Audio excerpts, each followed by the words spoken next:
Olá pessoal, hoje eu vim trazer um relato de uma paciente que começou a usar o glicinato, magnésio glicinato, antes de dormir.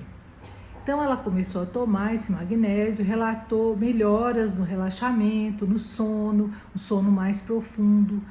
Mas com o tempo ela verificou também que ela começou a acordar com dor no maxilar, um tipo de bruxismo. Ela sentiu que ela estava travando o maxilar. O que acontece? O magnésio glicinato, ele tem essa característica, ele aumenta a fase do sono REM, aumenta o sono profundo, um sono mais pesado.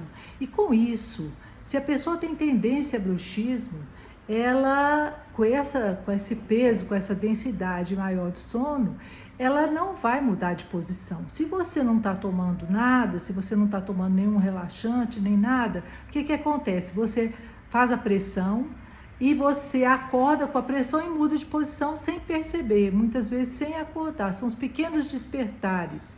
Mas se você está tomando magnésio glicinato, algumas pessoas que têm tendência a bruxismo, elas vão manter aquela pressão. Isso que acontece? No dia seguinte, estão descansados, mas estão sentindo essa base, dolorida. O que a gente pode sugerir? Primeiro, procurar tomar 1 hora e meia antes de deitar, tomar um suplemento.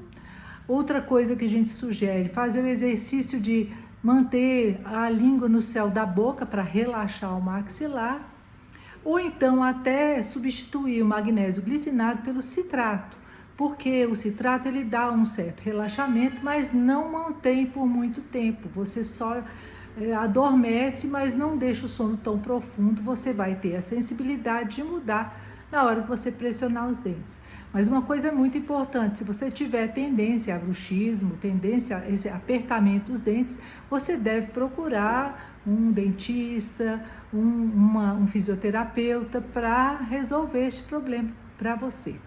É isso, um abraço e até a próxima.